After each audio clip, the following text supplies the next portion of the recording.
મિત્રો આજે કથાનો ચોથો દિવસ અને ચોથા દિવસે તમે જોઈ શકો છો કે રોડ ઉપર ટ્રાફિક કેટલી છે. આજે સામે કથા મંડપ છે અને કથા મંડપને આગળ જે રસ્તો છે રોડ, અને રોડ ઉપર માણસો હજી પણ અહીંયાથી જે આવી રહ્યા છે કથાનું રસપન કરવા માટે. અને આ બાજુ પાર્કિંગની વ્યવસ્થા છે અને જે બસ સ્ટેશન આ બાજુ આવેલું છે અને ચોકડી આવેલી છે અને મોટી ગાડીની પાર્કિંગ પણ આ બાજુ છે. તો અહીંયાથી જે લોકો છે તે ભારે પ્રમાણમાં આજે ચોથા દિવસે જે રોડની એક સાઈડમાં લાઈન લાગી છે, તો આજે ચોથા દિવસે ઘણા માણસો એવા અહીંયા રોડ ઉપર ને. હવે આપણે અંદરનો નજારો જોઈશું. નમસ્કાર મિત્રો, હું છું કિશોર વાઘેલા. આપ સૌનું હાર્દિક સ્વાગત કરું છું આપણા નવા વિડીયોમાં. તો મિત્રો આજે ગઢશીસા ખાતે જે આયોજન ભવ્યથી અતિ ભવ્ય અહીંયા કને ચાલુ છે, માં ચંદુમાના સાનિધ્યમાં શ્રીમદ ભાગવત કથા. તો આજે કથાના ચોથે દિવસે આપણે ગઢશીસામાં રોડ ઉપરનો દ્રશ્ય અને ઘણા એવા ભાવિકો આજે ઉમટ્યા છે ચોથા દિવસ કથાનું રસપાન કરવા માટે. અને હવે આપણે અંદરનો માહોલ જોઈશું. તો અહીંયા રોડની આગળ જ એન્ટ્રી છે. અહીંયાથી આપણે કથા મંડપ તરફ જવાનો રસ્તો. આ બાજુ પોલીસ બંદોબસ્ત મેન ગેટ ઉપર, અને સામે જ અહીંયા સેફટી છે, કારણ કે મોટી ગાડી અહીંયાથી જઈ ન શકે. અને ઘણા એવા માણસો આજે હજારો આપણને જોવા મળી રહ્યા છે. અને તો મિત્રો આજે 14 તારીખ છે અને ચોથા દિવસે આપણે કથામાં કૃષ્ણ જન્મોત્સવ આપણે નિહાળશું. તો કૃષ્ણ જન્મોત્સવનો આજે પ્રોગ્રામ છે કથામાં. ને હાલ આપણે મેન એન્ટ્રી છે કથાની, પ્રવેશ દ્વારની અંદર આપણે આવી ગયા છે. અને માણસો તમે જોઈ શકો છો કે કેટલા અહીંયા કને હજી આવી રહ્યા છે. તો આપણે જે કથા મંડપ છે તે કથા મંડપની આગળ જે ગ્રાઉન્ડ છે ત્યાં જ આપણે અંદર પહોંચી રહ્યા છીએ. અને આ બાજુ શેરડી રસની સેવા ચાલુ છે. અને ઘણા એવા માણસો, હજારોની સંખ્યામાં આજે કૃષ્ણ જન્મોત્સવ હોવાથી ઘણા માણસો આજે અહીંયા આવશે. અને હાલ આપણે જોઈએ કે ટ્રાફિક કેટલી છે માણસોની અંદર. તો આ બાજુ પહેલાં જ ડોમમાં અહીંયા કને જે માણસો જઈ રહ્યા છે, તો ટ્રાફિક તો ઘણી જ છે, બહુ ટ્રાફિક છે આજે. લગભગ હાઉસફુલ થઈ જશે. અહીંયાથી આ એક ડોમ બાકી છે જેમાં જગ્યા છે, તો બધા આ ડોમમાં જઈ રહ્યા છે. ને આ બાજુ લગભગ ફૂલ થઈ ગઈ છે, તો પહેલાં એ આપણે જોઈ આવીએ. અને સવારનો જ ભાગ છે, 10 વાગ્યાનો કંઈક સમય છે. આ મેન આપણે જે ડોમની બહાર સુંદર મજાનો પ્રવેશ, અહીંયા કને ડેકોરેશન, અને આ બાજુ ફૂલ થઈ ગયો છે અહીંયા મેન ડોમ.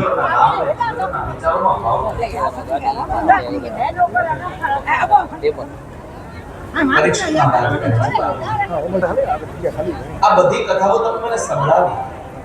હા,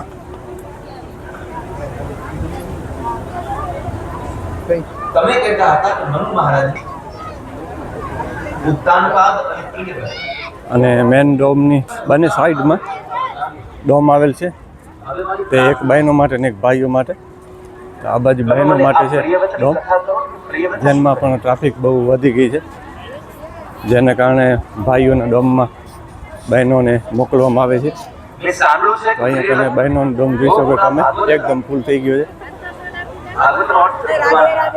રાધે રાધે રાધે રાધે રાધે રાધે, જય અંબે. તો બહેનોનો ડોમ એકદમ ફૂલ, ટ્રાફિક જોઈ શકો છો પબ્લિકની, એકદમ ફૂલ થઈ ગયો છે બહેનોનો ડોમ. આજે ટ્રાફિક બહુ વધારે છે કૃષ્ણ જન્મોત્સવ હોવાના કારણે.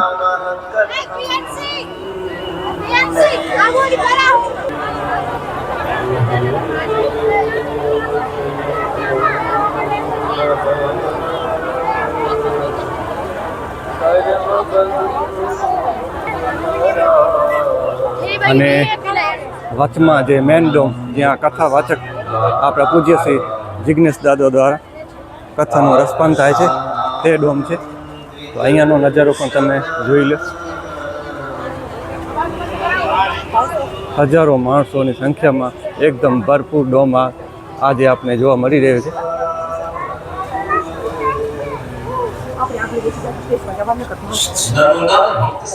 તો આજે કૃષ્ણ જન્મોત્સવ હોવાના કારણે ફૂલ ટ્રાફિક આપણે મેન ડોમમાં જોવા મળી રહી છે અને સુંદર નજારો અહીંયાનો.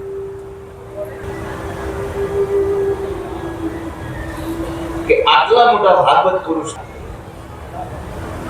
અને મેન ડોમમાં અહીંયા કને જે ભાઈઓ છે તો આ બાજુ બધા ભાઈઓની લાઈન ખુરશી ઉપર અને કદાચ ગ્રહસ્થાશ્રમ ચારે બાજુ ભીડ સરખી જ જોવા મળી રહી છે. હાલ આપણને આજે ચોથા દિવસે કથાનો આજે ચોથો દિવસ અને આ બાજુ જે પહેલો જે ડોમ છે ત્યાં થોડીક જગ્યા હજી છે તો અહીંયા લોકોની હજી આગમન ચાલુ છે. તો અહીંયા જ આ બે ડોમ આ બાજુ ફૂલ થઈ ગયા છે કમ્પ્લીટ ટ્રાફિક અને હવે એક ડોમ બાકી છે આ જ્યાં આપણે થોડી ઘણી જગ્યા છે તેમાં પણ માણસો હજી હજારોની સંખ્યામાં અહીંયા તમે જોઈ શકો છો આવી રહ્યા છે. તો થોડીક વારમાં લગભગ આ ડોમ પણ આપણે એકદમ ફૂલ થઈ જશે. તો બહુ આજે જોવા માટે કથાનું રસપાન અને કૃષ્ણનો જન્મોત્સવ નિહાળવા માટે ભાવિ ભક્તો હજારોની સંખ્યામાં આજે અહીંયા આપણને જોવા મળી રહ્યા છે. તો આમ ત્યાં ત્રણેય ડોમમાં ખુરશી જ રાખેલી હતી પરંતુ આજે ટ્રાફિક વધારે હોવાને કારણે આ ડોમમાંથી જે ખુરશીઓ છે તે કાઢી નાખવામાં આવી છે કારણ કે પબ્લિક માણસો સાચવાઈ રહે ને બધાને કથાનું રસપાન સાંભળવા જડે તે માટે ફૂલ સુવિધા અહીંયા કને રાખવામાં આવી છે. અહીંયાથી ખુરશી લઈ લીધી છે અને આ બાજુથી પબ્લિક છે તે માણસ બહેનો માટે. તો થોડીક વારમાં આ ડોમ પણ આપણે ફૂલ થઈ ગયા છે. તો જેને આવવું હોય જલ્દીથી આવી જાજો. બહુ સરસ મજાનું આયોજન થઈ રહ્યું છે ગઢશીસા ખાતે. આ બાજુ જોઈ શકો છો અહીંયા અડધો ડોમ તો ફૂલ જ થઈ ગયો છે હાલ.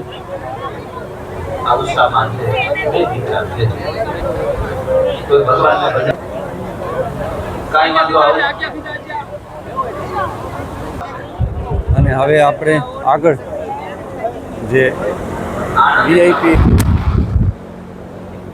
તો મિત્રો આ બાજુ વીઆઈપી એરિયા છે આગળ ફ્રન્ટના ભાગમાં તે પણ આપણે જોઈ લઈએ.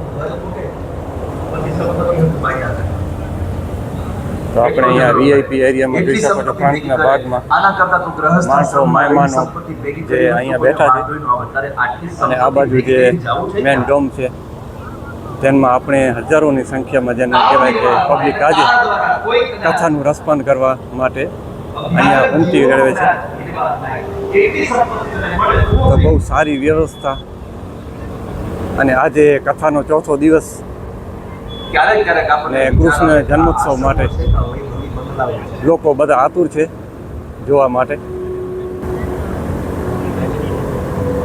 જેને ભગવાનને જ ભજવા છે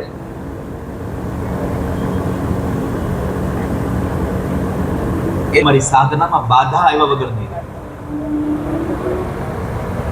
ઘણી વાર કહ્યું છે સારા ઓશિકાઓ તમે વાપરતા હશો, સારામાં સારા કપડા પહેરતા હશો, પણ એવી કોઈ ટેવ ન પાડશો કે તમે બહાર ગામ જાઓ મારા બ્લેન્કેટ વગર નીંદર આવે, મને મારા ઓશિકા વગર નીંદર આવતી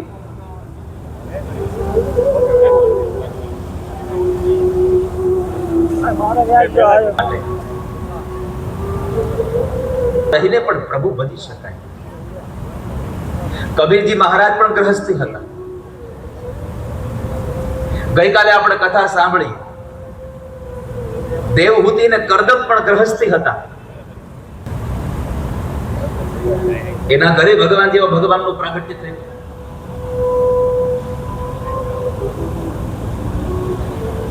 વસુદેવ અને દેવકી પણ ગ્રહસ્થી. દશરથ અને મિત્રો આપણે હાલ કથા મંડપ જોયો જ્યાં કથા ચાલુ છે અને મેન ફ્રન્ટમાં ભાગમાં તેની બાજુમાં અહીંયા કને જે વીઆઈપી કક્ષ છે, જે મહેમાનો વીઆઈપી મહેમાનો જે આવે છે એ બધા આ કક્ષમાં અહીંયાથી પ્રવેશ કરીને અંદર આરામ કરે અને ત્યારબાદ આપણે જે મેન કથાનો ડોમ છે ત્યાં અંદર પ્રવેશ કરે તેના અનુલગે અહીંયા કક્ષ બનાવવામાં આવે છે સ્પેશિયલ.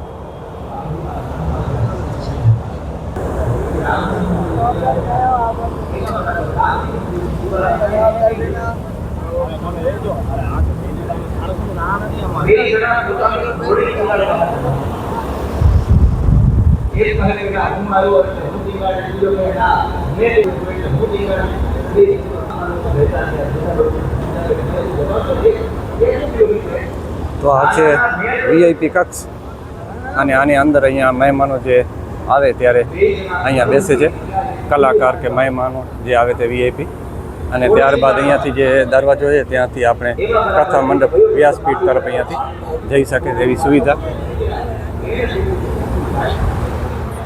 અને મિત્રો, કથાના ચોથા દિવસે આજે આપણે જોઈશું કે શેરડી રસ સેવામાં કેટલા માણસો છે. તો ચાલો આપણે ચાલીએ. તો હાલ આપણે શેરડી રસ સેવા જે ચાલુ છે ત્યાં આપણે પહોંચી આવ્યા છીએ. અને અહીંયા પણ ભીડ તમે જોઈ શકો છો, કેટલા માણસો અહીંયા ઠંડો શેરડી રસ ને પીવા માટે ઉમટ્યા છે. તો બહુ પ્રમાણમાં અહીંયા માણસો સવારના જ ભાગમાં શેરડી રસ માટે આતુર છે. કારણ કે હજી તો સવારના ભાગમાં ઠંડક ભર્યું હવામાન છે. બપોરના તો ગરમી થશે ત્યારે વધારે અહીંયા માણસો દેખાશે. સવારના ભાગમાં જ આટલા માણસો છે તો પછી કેટલા હશે. ને ખાસ કરીને કહીએ તો જે આ ગ્લાસ પ્લાસ્ટિકના લેવામાં આવ્યા છે તો આ પણ ફરી યુઝ કરી શકાય તે માટે ફૂલ સુવિધા. કારણ કે જો પાતળા ગ્લાસ આવે છે તો એને આપણે અહીંયા ફેંકે તો કચરો થાય, અને કચરો ન થાય તે માટે પૂરી એવી વ્યવસ્થા કરવામાં આવી છે. તો છાશ માટે પણ આવા જ ગ્લાસ છે અને અહીંયા શેરડી રસ માટે પણ આ પાકા ગ્લાસ છે, જેના કારણે કચરો ન થાય અહીંયા કને. તો બહુ સરસ આયોજન. દરેક વસ્તુ આપણે જેને કંટ્રોલમાં રાખીને જે કાર્યક્રમ અહીંયા કાર્યકર્તાઓ કરી રહ્યા છે. રાધે તો બહુ ધન્યવાદ છે. અહીંયા શેરડી રાધે શેરડી રસનો અહીંયા ભક્તો લઈ રહ્યા છે.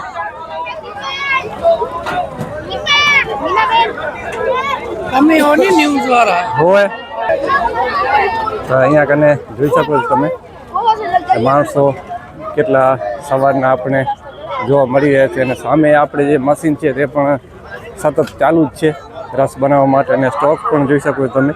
હજી ઢગલા બંધ અહીંયા સ્ટોક પડી છે શેરડીનો.